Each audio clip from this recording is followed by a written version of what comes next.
Welcome to my channel. I am Simran Sahani. तो ये video है सारे मेरे क्लास 9th के प्यारे प्यारे भाई बहनों के लिए। ओके गाइस, तो कैसे हो आप सब? सबसे पहले मुझे कमेंट सेक्शन में ये बता दो आपका क्या नाम है और कौन से स्कूल के हो, ये भी बता दो, ठीक है। तो क्लास 9th वाले भाई बहन मेरे, अभी देखो ये वीडियो ना तुम्हारे लिए बहुत ज़्यादा इंपॉर्टेंट है। क्यों है? देखो ये वीडियो पूरे साल तुम्हारे को जो है इससे रिलेट कर पाओगे और जो बातें मैं आपको अभी बताने वाली हूँ वो आपकी पूरे साल हेल्प करने वाली है, ठीक है। अभी जो है जब हम सीधा क्लास 9th में आते हैं ना, एंटर करते हैं, तो 8th के बाद 9th में आती हमारा काफ़ी सारा ना चेंज हो जाता है, ठीक है। एक हो सकता है आपकी स्कूल की बिल्डिंग भी चेंज होती हो। जैसे जब मैं 8th से 9th में आई थी तो हमारे स्कूल की बिल्डिंग भी चेंज हो गई थी, टीचर्स भी चेंज हो जाते हैं, कोऑर्डिनेटर्स चेंज हो जाते हैं, और साथ ही के साथ में क्या चेंज होता है, हमारा जो सिलेबस होता है ना वो हो जाता है वास्ट, ठीक है। सिलेबस बढ़ जाता है, पढ़ाई करने का तरीका अब हमें बदलना पड़ेगा, और ये सब चीज़ों को हमें बहुत ही ना लाइटली लेना है और बहुत ही अच्छे एक तरीके से करना है कि हम 9th में आती हमें टेंशन ना हो। 8th में क्या था, हमारा सिस्टम अलग चलता था और 9th में आती थोड़ा सा सिस्टम चेंज हो जाता है। तो उस सिस्टम को आप कैसे अडेप्ट करोगे, बहुत बढ़िया तरीके से अपनी क्लास 9th की प्रिपरेशन आप कैसे करने वाले हो पूरे साल। ये 2022 से 23 अभी ये आपके बैच के लिए ये स्पेशल वीडियो है। क्लास 9 का पूरा आपका स्टडी प्लान पूरे साल आपका कैसे चलने वाला है, क्या क्या बातें आप पूरे साल दिमाग में रखना, अभी से सीख जाओगे तो पूरे साल बढ़िया से पढ़ाई होने वाली है आपकी, ठीक है। फिर आप अपनी, जैसे कहते हैं ना कि 9th अच्छे से करोगे तो 10th भी आपकी बहुत अच्छी होगी। वो मैं बताती हूँ क्यों कहते हैं। देखो बेसिकली क्या होता है, जब आप अपने 9th में अच्छा स्कोर करोगे ना, और अभी मैं इतना मार्क्स की बात नहीं कर रही हूँ, अगर जब आप अपना 9th में पढ़ना सीख जाओगे ना, आपको पढ़ने की हैबिट लग जाएगी, आपको सेल्फ स्टडी करना आ जाएगा, आपको अपनी मैथ्स को रेगुलर बेसिस पे करना आ जाएगा, आपको साइंस का पता चल जाएगा, हाँ इतनी देर रोज साइंस करनी है, हाँ मुझे SST ऐसे कंप्लीट करनी है। आपका सिलेबस चैप्टर कितने वास्ट हो गए हैं, इतनी बड़े बड़े चैप्टर्स है NCERT के। जब स्टडी हैबिट आपको आ जाएगी ना 9th में, तो 10th आपकी और अच्छी होगी, और अगर आपके अच्छे मार्क्स आते हैं तो आप कॉन्फिडेंस के साथ 10th में एंटर करते हो। मैं अपने 10th के बोर्ड एग्जाम को भी रॉक करूंगा। तो इसलिए हम अपनी तरफ से कोशिश नहीं करेंगे, हम पक्का अपनी 9th में बहुत बढ़िया तरीके से परफॉर्म करने वाले हैं। तो 5 स्टेप मैं आपको बताती हूँ जो इस 9th की जर्नी में आपको ध्यान रखने हैं। एंड इस टोटल आपकी क्लास 9 की जर्नी में मैं आपके साथ रहने वाली हूँ, आपकी सिमरन दीदी। मैं आपको क्लास 9 की इंग्लिश पढ़ाऊंगी, SST पढ़ाऊंगी, जहाँ आपको कोई गाइडेंस की जरूरत होगी वो भी दूंगी, और आपके लिए बहुत अमेजिंग चैलेंजेस लेकर आती रहूंगी, जिससे हम स्टडी चैलेंज के थ्रू अपने सिलेबस को बहुत जल्दी कंप्लीट करेंगे, टेस्ट कंडक्ट करेंगे, ठीक है। तो चलो देखते हैं सबसे पहली चीज़ आपको क्या दिमाग में रखनी है। फर्स्ट स्टेप, तो फर्स्ट स्टेप ये होता है, देखो अभी तक ना हमारा पैटर्न जो था ना क्लास 8 तक पढ़ने का डिफरेंट होता था। हम स्कूल जाते थे, स्कूल में मैम हमें चैप्टर समझाती थी, ठीक है। हो सकता है कुछ बच्चे ट्यूशन भी लगाते हो, बट ज़्यादातर हम स्कूल से ही सब कवर कर रहे होते थे, ठीक है। फिर हम जो है घर आते थे, मैम ने NCERT के पीछे वाले कुछ क्वेश्चन कॉपी में मार्क कराए होते थे, बुक में मार्क कराए होते थे, वो डेफिनेटली हमें कॉपी में लिखने होते थे। याद है तुम्हें? कॉपी बनती थी वो। अब जैसे 9th में आते हैं रजिस्टर बनने शुरू हो जाते हैं, तो कॉपी में हमें वो ज़रूर अपने क्वेश्चन आंसर करने होते थे। और ज़्यादातर हमारा जो एग्ज़ाम आता था उसमें मैम जो इंपॉर्टेंट बताती थी, जो NCERT के बैक क्वेश्चन होते थे या कॉपी में कराए हुए क्वेश्चन होते थे, उसी में से हमारे एग्जाम में आ जाता था। बट अब ऐसा नहीं होगा। अब आपको क्या करना है, आपको खुद से एक्स्ट्रा क्वेश्चन प्रैक्टिस करने हैं और आपको कॉन्सेप्ट को समझना है। अब सिर्फ ये नहीं होगा कि आपने NCERT के बैक क्वेश्चन का रट्टा मार लिया, 8 से 7 तक चलता है ऐसे, हम रट्टे पे चल जाते हैं। अब आपको वो सब नहीं करना है। अब तुम्हें गाइस बेस क्लास होती है, ये आपकी फाउंडेशन क्लास है। बेसिक्स, मार्क्स की टेंशन मत लो, बेसिक क्लियर करते हुए चलो। अगर आपको साइंस का कोई चैप्टर पढ़ाया जा रहा है तो बेसिक क्लियर करो। मैथ्स अगर आपको कराई जा रही है तो बेसिक्स क्लियर करने में आप लगिए, अपना बहुत अच्छे से प्रैक्टिस करिए, ठीक है। अभी रट्टा मारना बंद करना है, अभी बहुत अच्छे से पढ़ना है। SST जो उसकी कोई टेंशन मत लो, मैं आपको पढ़ा दूंगी। और इंग्लिश भी जो है ना, चैप्टर की स्टोरीज को समझेंगे कि तुम जब वो क्वेश्चन आएगा ना 1 वर्ड वाला, 1 लाइन वाला, 3 लाइन वाला, तो मेरे सारे भाई बहन खुद से बना के आंसर लिखेंगे, उन्हें लर्न करने की ज़रूरत ही नहीं पड़ेगी। वो सब चीज़ें अभी हम 9th से सीख जाएंगे। फिर 10th 11th 12th में तुम्हें कभी ये नहीं देखना पड़ेगा कैसे लॉन्ग आंसर को लर्न करें, अगर आप अभी से कॉन्सेप्ट समझना शुरू कर दोगे। अगर अभी से आप डेली बेसिस पे अपने मैथ्स को प्रैक्टिस करेंगे, साइंस को प्रैक्टिस करेंगे, अपने सारे सब्जेक्ट्स का एक रिदम में बनाते हुए चलोगे, आपको कोई प्रॉब्लम नहीं आएगी। बट हाँ, एक प्रॉब्लम होती है, क्या होता है, एकदम से 9th में आती है ना, हमारा सिलेबस बहुत वास्ट हो जाता है, बहुत बढ़ जाता है, तो हम डर जाते हैं। डरना नहीं है, धीरे धीरे सब हो जाएगा, ठीक है। बिल्कुल भी आपको नहीं डरना है। मैंने क्या कहा है, कॉन्सेप्ट को समझना है, अंडरस्टैंड करना है, ये नहीं कि रट्टा मार लिया। NCERT के चैप्टर्स को समझना है, नहीं समझ में आए आप कोई एक्स्ट्रा हेल्प लेते हो, आप यूट्यूब से लेक्चर समझते हो, या बाई चांस आपने कोई कोचिंग लगा ली हो, एक्स्ट्रा हेल्प लेके समझना है। पूरा कॉन्सेप्ट क्लियर हो जाना चाहिए आपका, ठीक है। तो पहला स्टेप समझ में आ गया। अब आपको ट्रांजिशन आ गया है, फाउंडेशन अपनी रख रहे हैं हम, ठीक है। अभी 12th तक की तैयारी करनी है, अपना थोड़ा आपको इंटरेस्ट भी आपको में आएगा धीरे धीरे कि आपको एसएससी पढ़ने में बहुत अच्छा लग रहा है तो शायद आप आर्ट्स लें, या फिर आपको कौन सी फील्ड में ज़्यादा इंटरेस्ट आ रहा है, धीरे धीरे ये सब बातें भी आप जब 9th से 10th 11th 12th में 9th से 10th में आपको समझ में आ जाएगा, आपकी स्ट्रीम से रिलेटेड भी। तो बहुत अच्छे से पढ़ना शुरू कीजिए, ठीक है। दूसरा स्टेप आपका क्या है, देखो सेकेंड स्टेप ये होता है कि हमें ना अब पढ़ना तो है बट बैलेंस से पढ़ना, कि आप ऐसे परेशान ना हो कि आप 9th में सडनली आए हो और अब मेरे सारे 9th वाले भाई बहनों को बर्डन लगना शुरू हो जा रहा है, हमसे पढ़ाई नहीं हो रही या हमें तो फ्री टाइम ही नहीं मिला। 8 तक हमें ऐसा होता था कोचिंग के बाद, कोचिंग तो होती है या नहीं होती कई बच्चों की, यार अब पूरा लाइफ अच्छी चल रही होती है, ऐसा होता है कि 9th में आते ही प्रेशर हो जाता है। वो प्रेशर नहीं होने देना है। मैं आपको एक बहुत परफेक्ट टाइम टेबल दूंगी जिसके थ्रू आपका सब ना बैलेंस होने वाला है। क्या आपकी स्कूल लाइफ भी अच्छे से चल रही होगी, ट्यूशन अगर लगा रखी है तो उसका भी टाइम निकल जाएगा, और जो है आपका जो थोड़ा रिक्रिएशन का टाइम होता है ना वो भी आपको मिल जाएगा। तो हम प्रेशराइज ना हो। तो क्लास 9 में अभी आप आए होगे तो 2-3 महीने हो गए आपको क्लास 9 में, आपको ऐसा लगता होगा ना प्रेशर पड़ रहा है आपके ऊपर, तो वो चीज़ ये टाइम टेबल आपकी हेल्प कर सकता है। डिस्क्रिप्शन बॉक्स में इसकी वीडियो गिवन है, लिंक गिवन है, आप जाके इस टाइम टेबल की वीडियो को देखो, उसमें मैंने और डिटेल में इन सभी बातों को समझाया है। और इस टाइम टेबल के स्लॉट्स जो मैंने गिवन है अगर वो आपके मैच होते हैं, आप देखना आपकी जो स्कूल लाइफ है वो भी अच्छे से मैनेज हो जाएगी, ट्यूशन भी फन टाइम भी मिल जाएगा, पढ़ाई भी बहुत अच्छे से हो जाएगी, और भी कुछ घर के काम हो तो वो भी हो जाएंगे कंप्लीट, ठीक है। तो एक टाइम टेबल जरूर होना चाहिए हमारे पास जिसके थ्रू हम जो है अपने सेल्फ स्टडी के आवर्स जो है उन्हें डिफाइन कर दें कि हाँ इतनी देर हमारा पढ़ाई का है, 7 से 9 हमने पढ़ना है, हमने 6 से 8 पढ़ना है, जो आपका टाइम है पढ़ाई का वो डिसाइडेड हो। तो टाइम टेबल देख लो। अब नेक्स्ट चीज़ क्या है, कंसिस्टेंसी से पढ़ना शुरू। एक आध दिन ब्रेक हो गया कोई बात नहीं, किसी वजह से नहीं, वैसे आपको मेक श्योर करना है कि आप रेगुलर पढ़ रहे हो। मैं अभी आपको सब्जेक्ट्स बताऊंगी, कौन से ऐसे सब्जेक्ट है जिन्हें आपको रोज़ पढ़ना है, कौन से ऐसे सब्जेक्ट है जिन्हें तुम्हें ऑल्टरनेट डेज पे पढ़ के भी बहुत अच्छे से कवर कर सकते हो, ठीक है, और कौन से है जो रेगुलर पढ़ना है। एक चीज़ ज़रूर कर लो, अभी 9th में हो सकता है बना लिया हो, स्टडी जीपीएस क्रिएट करो। नहीं आता है मैं एक वीडियो बना दूंगी स्टडी जीपीएस, नहीं तो अभी रिसेंट ईयर्स वाली देख लो, स्टडी जीपीएस से नजाने डालना, समझ जाओगे क्या होता है। आपको एक पेपर लेकर आना है, स्पेशल एक पेपर लो या एक कॉपी लो, रजिस्टर लो, मैं कह रही हूँ अभी पेपर ले लो और उस पर अपने 9th का, हाफ ईयरली तक का और फाइनल तक का सिलेबस सेग्रीगेट करके मेंशन कर दो। इंग्लिश का, हिंदी का, मैथ्स का, साइंस का, फ्रेंच का या फिर संस्कृत का। मेरे पास क्लास 9th 10th में फ्रेंच थी तो इसलिए मैं बता रही हूँ, कोई बच्चों के लैंग्वेज सब्जेक्ट भी होते हैं, ठीक है। आपने हिंदी है तो हिंदी लिखना, सारे आपको मेंशन कर लेना है सिलेबस। नहीं पता सर्च करो, डिलीटेड कौन से चैप्टर हैं, कौन से तुम्हें करने हैं, उनके आगे बॉक्स बनाना है। स्टडी जीपीएस में तुम्हारे को सिलेबस पता चल जाए, ये सब मैंने करना है। सिलेबस देखिए डरना मत, अरे इतना सारा सिलेबस है, वो बताती हूँ आगे। उस सारे सिलेबस को तुम कवर कैसे करने वाले हो वो भी बहुत ईजिली, ठीक है। तो अच्छे से अपना सिलेबस जो है एक जगह पे मेंशन कर लीजिए, जिसको हमने कहा है सिंपल लैंग्वेज में हमारा स्टडी जीपीएस, ठीक है। अब आपने अपना सिलेबस मेंशन कर लिया है, ठीक है। अभी शायद वीडियो देखने के बाद मेंशन कर लेना, हो सकता है सिलेबस मेंशन कर रखा हो। तो इन क्लास 9 कौन कौन से आपको सब्जेक्ट्स पढ़ने हैं अपने, आपको अपना मैथ्स पढ़ना है, इंग्लिश पढ़नी है, हिंदी, फ्रेंच, संस्कृत जो भी आपका है, और आपको सोशल साइंस पढ़नी है, एसएसटी, छोटे तो एसएसटी कहते थे ना, अब सोशल साइंस है, और हम पढ़ते हैं साइंस। ये सारे सब्जेक्ट्स हमें पढ़ने हैं हमारी क्लास 9 की प्रिपरेशन के लिए। अब ये सारे सब्जेक्ट्स को कैसे मैनेज करें, किस दिन किस सब्जेक्ट को रोज़ पढ़ें और किस सब्जेक्ट को ऐसे ऑल्टरनेट डेज पे पढ़ के भी हम मैनेज कर सकते हैं, ये जान लो, बहुत ज़रूरी। 2 सब्जेक्ट है जो आपको रेगुलर बेसिस पे करने ही करने हैं। वो क्या है, आपकी बेसिक अपने बहुत स्ट्रॉन्ग करने के लिए, that is maths and science. ये आपको रेगुलर बेसिस पे करना हो सकता है आप में से काफ़ी बच्चों ने मैथ्स की ट्यूशन लगाई हो। कितने बच्चे जो मैथ्स की ट्यूशन लगा चुके हैं, डिस्क्रिप्शन बॉक्स में मुझे कमेंट सेक्शन में मुझे बताओ, हाँ दीदी हमने मैथ्स की कोचिंग ली है। तो अगर आपने कोचिंग लिया तो टाइम टेबल जाके देख लो, उसमें मैंने कोचिंग का भी टाइम बिल्कुल बताया है, रिलेट कर पाओगे उससे, ठीक है।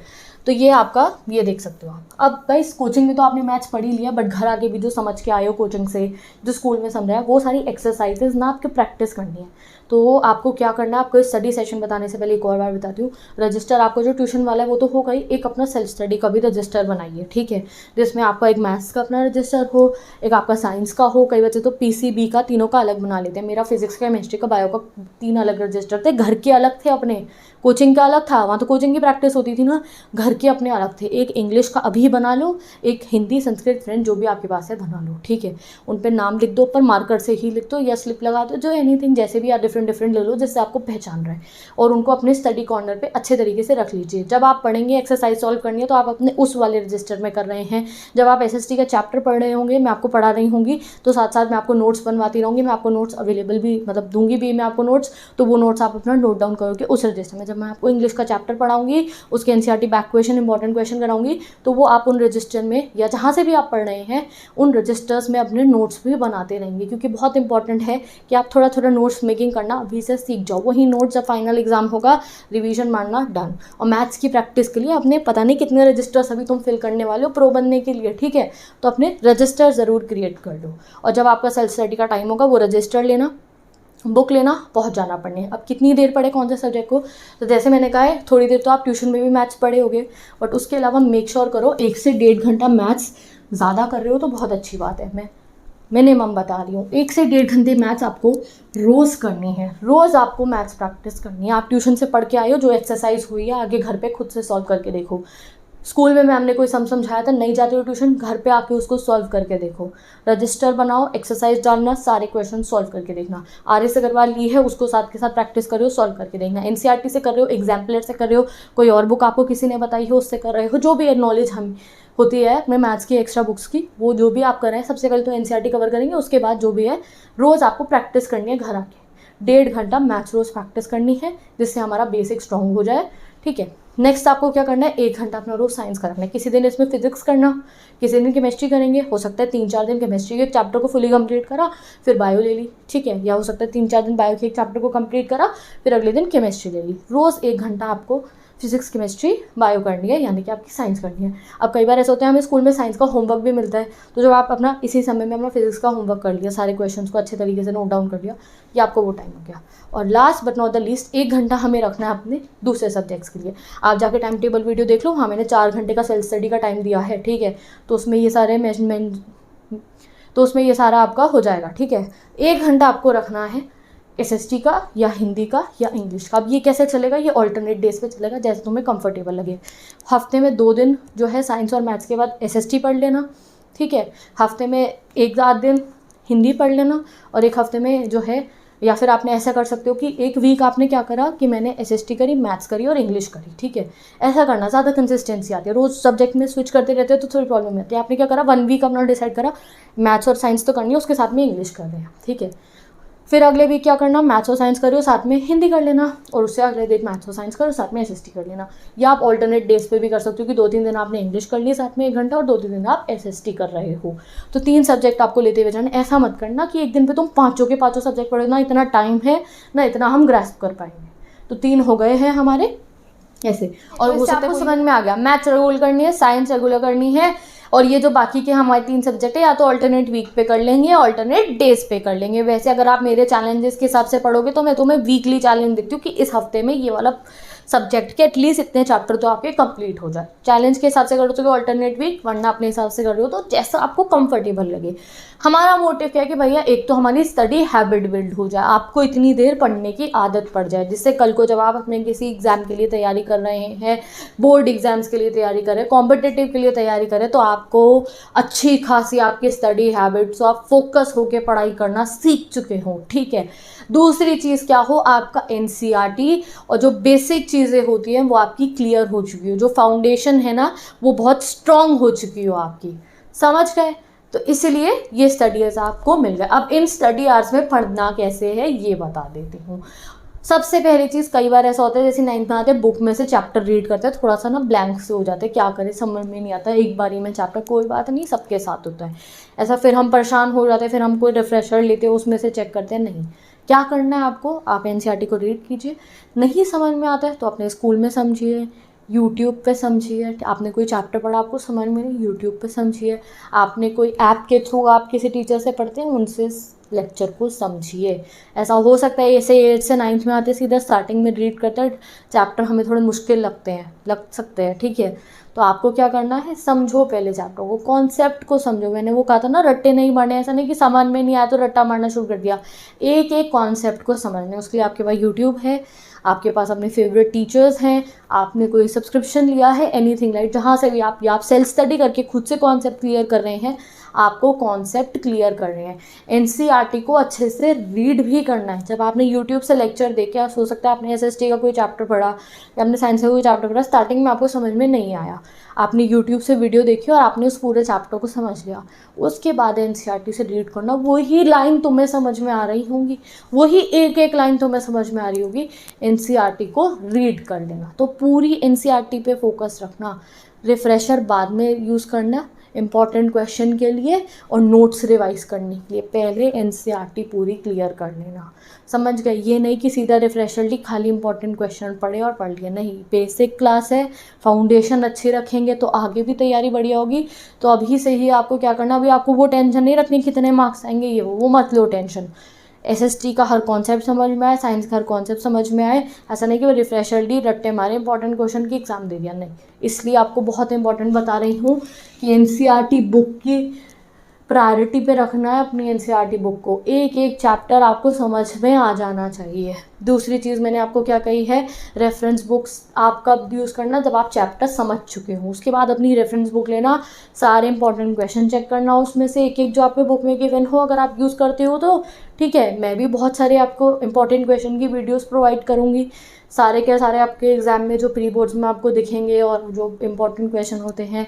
आपको जब फिर नोट्स चाहिए होते हैं ना, आप चैप्टर तो एनसीईआरटी में इतनी सारी इन्फॉर्मेशन गिवन होती है, उसमें से कुछ इंपॉर्टेंट है हमारे लिए और एक कॉम्पैक्ट फॉर्म में, तब आप अपनी रेफरेंस बुक से नोट्स अपने यूज़ कर लेना। डाउट आता है अगर तो टीचर से टाइम टू टाइम जो है पूछते रहना, और कंसिस्टेंसी से पढ़ते रहोगे तो कोई प्रॉब्लम नहीं आएगी। कंसिस्टेंसी कई बार ब्रेक भी हो जाती है कि 2-3 दिन का ब्रेक लग जाए, तो कोई बात नहीं, ब्रेक के बाद दोबारा स्टार्ट कर देंगे। And I am always here for you guys, ठीक है। कभी कभी ब्रेक लग जाता है तो हमारे पास इतनी सारी बातें होती है करने को, हम सिमरन टॉक सेशन में, नाइट सोल स्टडी सेशंस में, और मैं काफ़ी सारी वीडियोस आप लोगों के लिए अपलोड करती हूँ, जिससे अगर किसी का ब्रेक लग गया है तो ब्रेक के बाद हम फिर से कंसिस्टेंसी से अपनी पढ़ाई शुरू कर दें। तो समझ गए ना, पढ़ाई का टाइम पता चल गया, मैथ्स कब करनी है, ये कब करना है, वो कब करना है। तो उनके लिए रजिस्टर बनानी है, सबसे पहले रजिस्टर बना लो।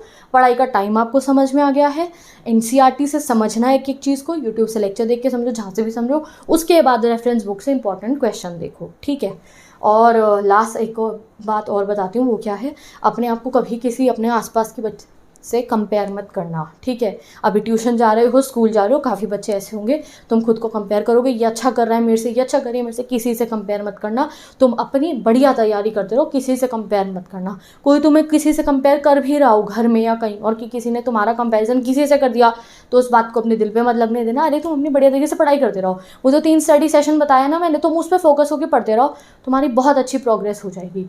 दूसरी चीज़, जब क्लास में लेसन चल रहे होते हैं, हाँ आप यूट्यूब से अपने लेक्चर समझते हैं, हाँ आप अपने सब्सक्रिप्शन के थ्रू भी अपने लेक्चर समझते हैं, बट एक आदत डालो, जब आपके क्लास में आप स्कूल जाते हैं तो वो जो 5-6 घंटे हम स्कूल गए हैं, तो जब आपकी मैम आपको पढ़ा रही है ना, उस समय अच्छे से पढ़ो, ठीक है। मैम ने जो क्लास में समझाया उसे क्लास में ही समझ लो। तो क्लास में अटेंटिव रहना सीखिए, सारे डाउट्स क्लियर हो जाएंगे, बढ़िया तरीके से पढ़ाई होगी, सब कुछ आपको जल्दी जल्दी ग्रैस्प कर पाओगे अगर क्लास में अटेंटिव रहोगे। नेक्स्ट, स्टडी कॉर्नर एक घर में बना लो, मैं उसकी एक अलग वीडियो डालूंगी कहाँ आपको अपना स्टडी सेटअप करना है, और बना भी रखी है वीडियो ऑलरेडी भी कि घर में कैसे आराम से पढ़े, डिस्ट्रैक्शन वगैरह होता है तो उसको देख लेना, आई टैब में गिवन होगी, डिस्क्रिप्शन बॉक्स में गिवन होगी।